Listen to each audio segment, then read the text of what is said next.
Hi there everyone, this is going to be the first video update for StoryDevs. I decided to do this because I just don't like writing much. And it's also easier to show what's happening with a video rather than, lots of GIFs, which I've been using a lot recently, and it's sort of getting a bit frustrating trying to have to explain, the state that the site is in when the GIF is shown, like, oh, this is after I click something and blah, blah, blah, blah, blah. Anyway, so this video is going to be about the searchable drop-down lists that I've made. I actually did this quite a while ago, but I've sort of re-implemented them so that they work better cross-browser and also redesigned aspects of them, and I just thought I'd go over that really quickly. And I've also done some other little things, like made this little drop-down menu for the search layout. I think that's it, maybe. Yeah, and this does a few other different things that you couldn't do before. So, I guess we can start from top to bottom. This is a bit more simple to explain. So, this little drop down, you just have to hover over it. I'm not clicking on it at all. And then it just pops up, which is nice. And as before with the other controls, when you have the header minimized, you can hover here to return the header. If you hover over a control, it won't annoyingly pop the header down. That's really annoying when you're trying to do something full screen and you're trying to access a control at the upper corner and then it's like, oh, hello, which is really annoying. So it doesn't do that. You can hide the banner here for the search, so you can just toggle it on and off like that. It's got a little tick next to it when it's selected, just as these do, and then across when you hover over it if it's selected, and then you can undo it. So that's just, if you've searched a lot of times, you might not want that little pretty graphic at the top, and you might just want to be able to see all the options arrayed in front of you, which would be really nice and convenient. Yeah, so that's just that. Another option is stack groups, which just means, each one of these squares here is a group. So basics is a group, language is a group. There's 2 languages here. I'll explain why in a minute. Experience is a group, and so on. And stack groups just means instead of having them side by side like this when there's enough space, because these do adjust. Like if you make it really narrow, they'll stack on top of each other like this, but you can force them to always stack like that. And I don't know why you would want to do this, but it was not too difficult to implement, so I just threw it in, whatever. Some people might like going through it sort of top to bottom, like the old search used to. And then that's just, putting it back to normal. Let's restore the header. Okay, and then stack options does the same thing. If you notice these options here are side by side, if you select stack options, it stacks them on top of each other. I think that's a lot more likely to be useful to people, especially with things like, say, roles, where you're trying to scan a list, and it's hard to scan something when it's like this, because you're looking from top to bottom and also left to right, whereas it's a little more simple if it's just top to bottom. And, your eye doesn't have to leave this left aligned position. But, it's up to people, and I default to having it like this because it uses space more efficiently, which I think is a bigger win. It's much more easy to sort of see your search at a glance. If you hide the banner and you hide the header and you full screen your browser, you can see all the options at once, and that's really handy. Not many people full screen their browser, I guess, but whatever. So, that's that. And then there's also reset all options, which I'll explain in a second. And we're going to go top to bottom, so I guess the next thing would be these controls up here. The first control is like this little minimize icon, and what it does is, the tooltip basically says what it does. Hide this section. Options you've chosen will still be used in the search. This just hides them. You can restore the sections later under search layout, and so what it means when the options are still used in the search is that if you say select I want to reply, and then you hide this, like that just made the group disappear, that I want to apply option still is being used in the search, and it'll still look for people, it'll still be looking for openings for you, even though the option itself is hidden. And you might think, well, why the hell would you want to do that? That would be really confusing, having hidden options. And it sort of is. It's more for options that you always choose. Like with language, you might, you might always choose Chinese, for example. And it's annoying to have to constantly have this option here if it's always going to be the same, if you know what I mean. Because ideally in the future, all your options will be sort of be memorized if you have an account. And you don't want it taking up space. Like, you are trying to review your search and you don't, there's going to be even more options than this, and you'll be scrolling down, scrolling through them all just to get to like the option that you want to change. And it'll be handy if you can just have these hidden and then, reveal them later. So that actually brings me back to this. When you minimize something or hide it, the group will be available here, and you can just click it again and it restores it. So that's nice. The little arrow here that's pointing backwards and that spins around just resets the section to its defaults. That should really say reset group, but whatever. Section, group, same thing. So what that means is it will set the basics back to their defaults. So click that and it just restores it there, because that's where it originally was. And it only does it for the basics group. So for example, we have roles here. We can click like a bunch of these, like we're looking for an extremely talented person who can do all of these things. And then, we want a bunch of this. Exposure is a joke option, so just putting that out there. So I've changed all these options, and then if I reset just roles to defaults, it would just reset that. These options are still fine. So that brings me back to this top thing here, and I think I said this brings me back before, but whatever.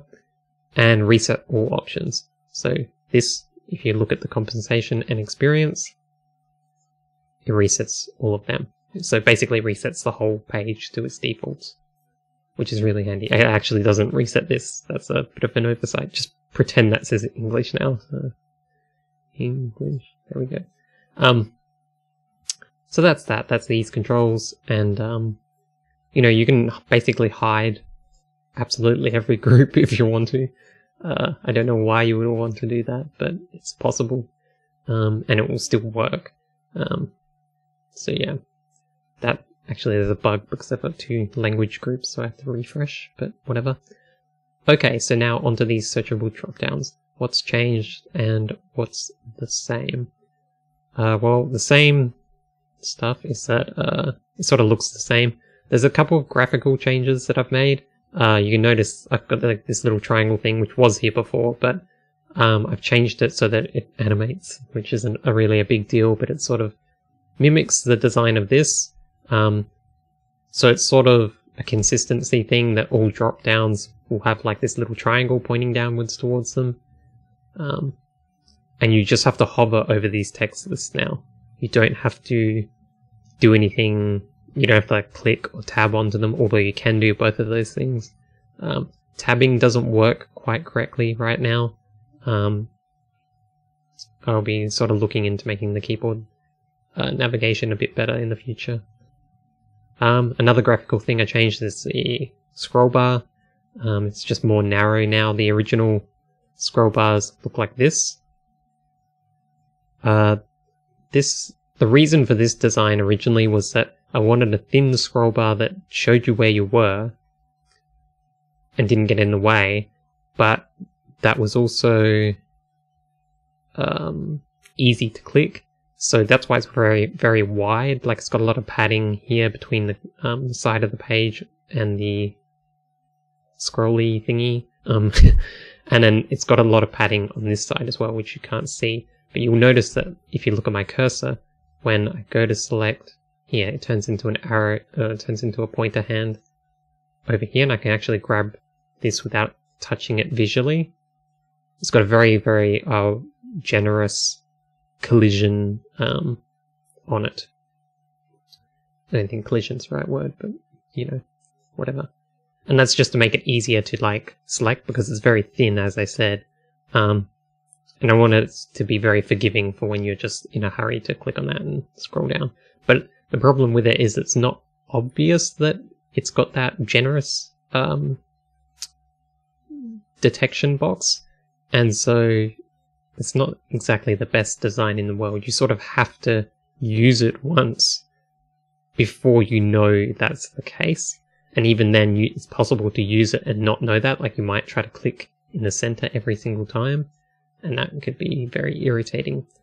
And also, even though it doesn't take up much space visually, it's still got a lot of padding, and all this area, like here, can't be used, which is sort of inefficient. So I've changed this scroll bar. Like, on the original, it would be like the padding would go out to here. You would have just a little less room, which is, you know, space is sort of at a premium on this site, so it's really important that I use it efficiently. So that's the same reasoning for this scroll bar.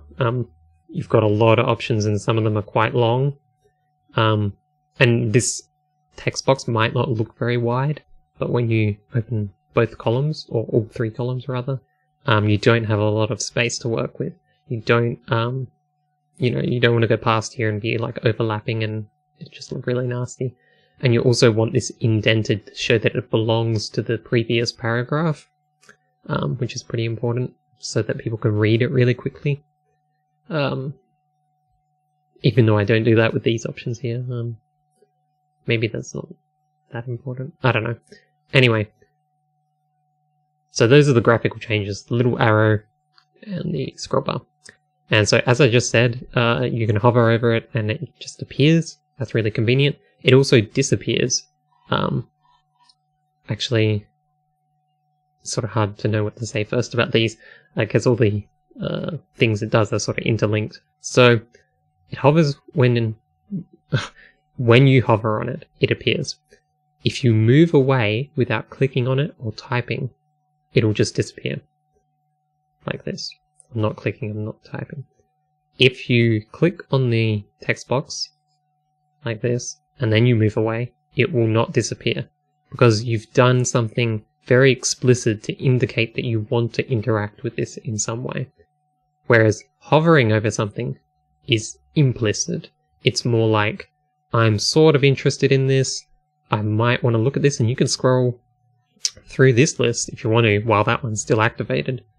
And then you can just move away, because you're just sort of interested in this. You haven't actually signaled that you're ready to use it. But, yeah, if you do something explicit, like click on the text box, like this, it says, I'm interested. Also, if you hover over this, you'll notice that the text is selected automatically for you, which makes it very convenient to just start typing right away. You don't need to click on anything, you don't need to make sure you click in the right place, like you're trying to click at the start and then you accidentally click between E and N and then it's like fuck, and then you have to type, oh whoops, I shouldn't swear, but whatever. So that's that. So if you just start typing like that and then you move away, it doesn't disappear once again. It's the same as clicking. It's if you start typing in the text field, it's very explicit that you want to actually use it, and so it shouldn't disappear on you if you move away, because you might bump the mouse or something while you're typing or whatever, and then it disappears. That's really annoying.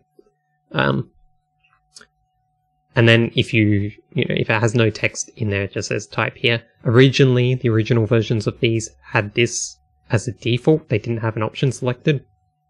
The reason for that was I wanted it to be, I didn't want there to be sort of a bias built into the defaults. Like, I didn't want it to be biased towards a particular language, but it's sort of hard to square that with the fact that the entire site is written in English, and it's just sort of foolish to say, well, I'm not going to put a default in there because I don't want it to be biased when the whole site is written in English and there's no translations or anything. So obviously the person has to speak English to use this site, at least for now. And so I think English is a sensible default to just save you time, save you searching through any of the options. And as you can see, you know, it's basically every single language that's still spoken that's in these options, so there's a lot to look through. What else?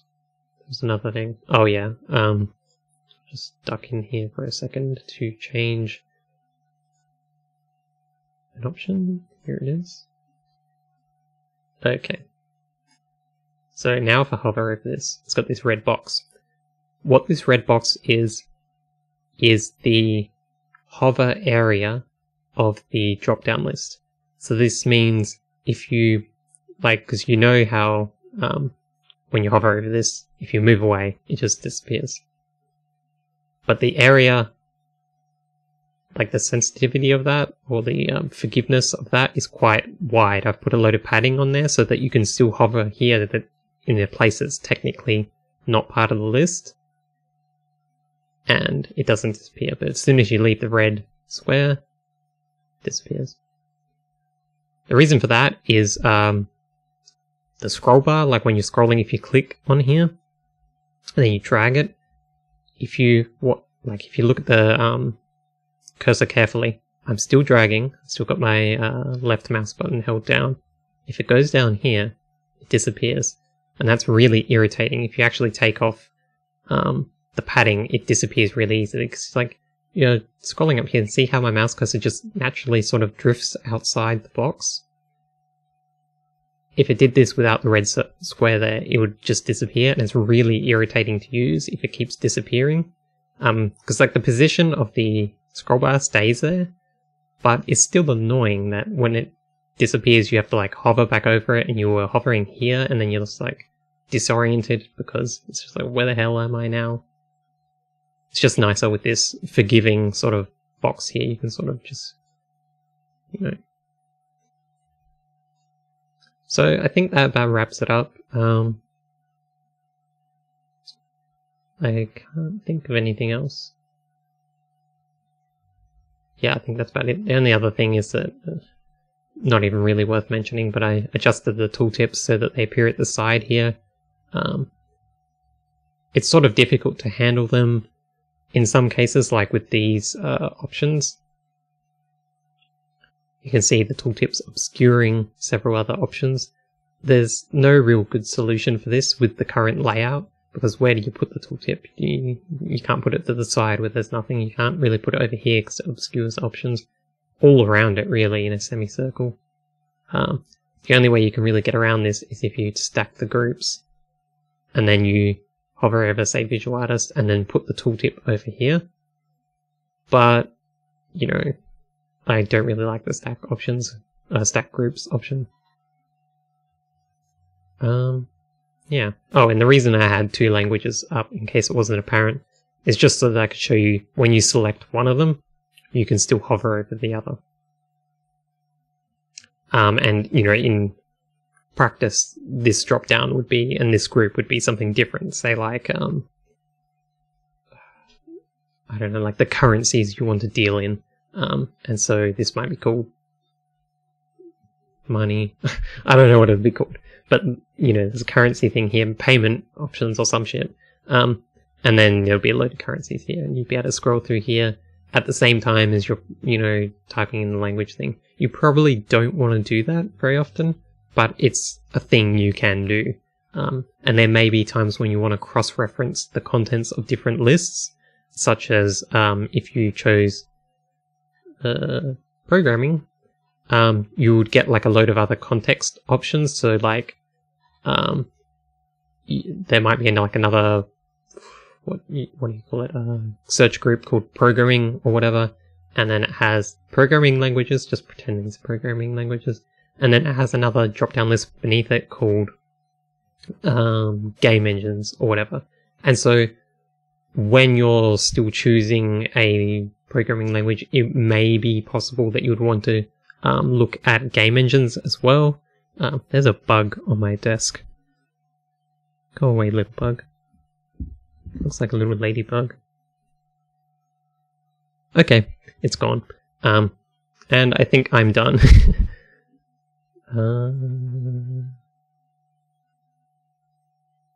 Yeah. I think that's it. Okay, thanks for watching. And let me know what you think of doing videos like this. Hopefully the audio quality's alright. I'm using a nice microphone that I bought, rather than just a crappy headset one. And yeah, thanks for watching and bye.